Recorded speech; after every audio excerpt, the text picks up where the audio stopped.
impuhwe guterwa ikigongwe n'amagorwa y'intama. Umwungere ategerezwa kurangwa n'umutima w'impuhwe nk'uwa Yezu. Intama zishonje akihutira kuzigaburira, zinyotewe akihutira kuziha ico zinwa. Umuntu yoguma abona ko zihaze kandi zishonje, umuntu yoguma abona ko zitanyotewe kandi ziri mu kwicwa n'umwumwa, uwo ntakwiye kwitwa umwungere, akwiye ahubwo gutanga imihoho n'umucangero. Umuntu atihutira guhindura porogaramu kugira uwundi mwene wamererwe neza, kugira ngo je namaze gukora ngo isaha yanje yashitse, ngo saa sita yageze nugaye, ubona umurwayi ashitse n'ibindi byinshi, uwo si umwungere mwiza. Yezu araduhaye akarorero guhindura porogaramu kubera intama ikeneye konka, kubera intama ikeneye ivyirya, kubera intama ikeneye ivyinwa. Hariho abantu rero bumye badaterwa impuhwe n'intama zishonje canke zinyotewe, kuri bo kazima bo bahaze ataco babuze, abo baragowe. Bavukanyi, Yezu uyu munsi araduhamagariye kugira impuhwe z'intama dushinzwe, tubone inzara n'inyota zazo, duheze tuzitwararike, tubwire umwitwarariko, twiruke umugani wa wundi ati dushushe ibirenge tuzironderera ubuzima, tureke kuba sindabibazwa, kuko Imana yazidushinze izozitubaza, bive mu majambo bije mu bikorwa. Abavyeyi birukira abana babo, abatwara birukira abatwagwa babo, umwe wese uko ashinzwe n'ico ashinzwe, kuco ashinzwe aterwa ikigongwe n'ico intama zibuze, aheze azikurikire, aheze azirukire.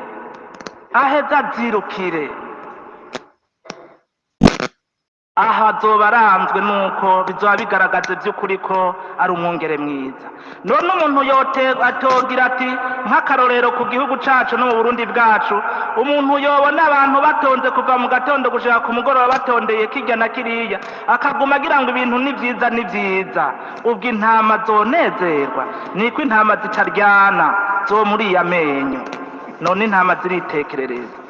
Ni ivy'ukuri bavukanye, umuntu yobona ikintu kirya na kiriya caduze, iki kiragoye, kiriya kiragoye, akaguma agira ati ni vyiza, kandi uwo muntu yishwe n'uruzuba, yishwe na kiriya, yabuze kirya na kiriya, yabuze ingene ashika hariya na hariya, yabuze kirya na kiriya, akaguma agira ati intama ni nziza, zirahiriwe, zirahiriwe, kuko wabona atacabuze. Uwo si umwungere mwiza. Umwungere mwiza yitwararika intama ziwe mu magorwa no mu mahirwe, akabona ko zinezerewe, akazumviriza, akayaga. Ikindi nohereza ko caranze Yezu nk'umwungere mwiza cotwigisha natwe n'ukuremesha canke kwizeza intama, kuremesha canke kwizeza intama.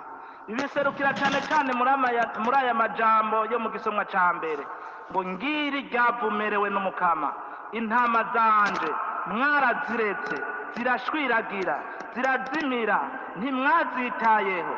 Jeho ngiye kubashinga ijisho kubera kabi mwakoze.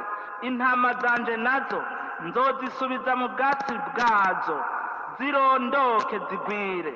Nzozirondera abungere baziragirana ubwira, ntizizoba zikigira ubwoba canke ngo zihagarike umutima. Ngaya amajambo yo kuremesha intama yoranga abungere bubu. Intama sizo kwama zikubitwa, sizo kwama ziturubikwa, sizo kwama ziterwa ubwoba, oya. Nkako nyene iyo zifashwe gutyo ziragorwa, zikihebura, zigacika ivutu, zikonda, zikituna bugatondera, zigahahamuka, bigatuma zigira ubuzima bubi, umwimbu mubi, zama n'umutima uhagaze, mbere zimwe zigata zikomoka, izindi zigahwera. Birabereye ko intama z'Imana, abana b'Imana baremeshwa n'ababaragiye, umwizero wabo ukagaruka, ntibaremeshwe gusa mu majambo, ariko bakaremeshwa no mu ngiro no mu bikorwa biboneka. Abatuma intama zirgorwa, bagakomborwa, bagahanwa, maze intama zigashindwa abungere bazozigirira neza bazozigirira ubwira bakaziha icyo zikeneye nk'uku Yezu nk'uko igisomwa cya mbere kibitubwiye nzoziha abaziragira neza. ni igikorwa rero kitoroshe ariko ngombwa ko kiranguka uko umukama bishaka. erega intama twashinze sizi iwacu n'iz'umukama kandi azozitubaza bitebuke. umwe wese azokwibarizwa n'intama yashinzwe kandi ntagire umuntu n'umwe agire ngo jewe reka niraramire ntacyo nashinzwe, ngo jewe nta na kimwe, ngo sindi umukuru, ngo nta kazi mvise, ngo sinkora muri leta, ngo sindi umukiniki, ngo jewe nta kazi ngira. n'umupuranto mu biro arashinzwe intama nta muntu atagira icyo ashinzwe. abishinga rero kuzishikura ubwoya impera n'imperuka azobahongora amenyo. abishinga kuzishikura ubwoya impera n'imperuka nyene z'umukama azobahongora amenyo. ico twomenya abavukanye kuba umwungere mwiza ntivyizana, biraronderwa. n'ukwivoma kwa Yezu uwo mwungere mwiza bisaba kugumana nawe ahiherereye nk'ababigishwa,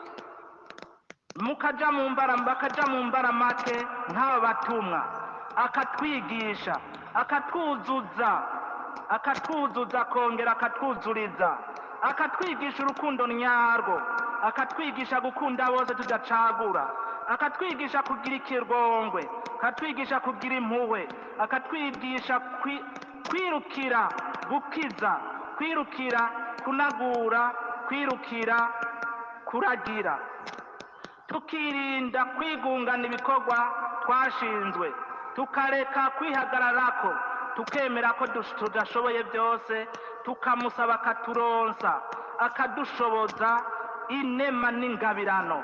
nkako nyene ni watubwira ati tutari kumwe ntaco mwokwishoboza, tugahurumbira inzira Yezu yategekanije kuturonsa mw'ivyiza vyiwe vyotuma tuba bungere beza, cane cane guhabwa amasakaramentu. erega abavukanye umuntu adahabwa amasakaramentu kandi yategezwa kuyahabwa akareka kubera akagagazo n'akagayo canke ubupagani, ntazopfa abaye umwungere mwiza kuko ntahazovoma ubwo bwungere bwiza. twirukira amasakaramentu, twirukira ijambo ryiwe riduhanura, twirukira Imana izotwigisha kandi tuzobishobora. Yezu yarashikanye ubusho ku musozo, arabukiza shetani, arabukiza urupfu, ubu buridegembya. nawe tumwirukiye azobidushoboza.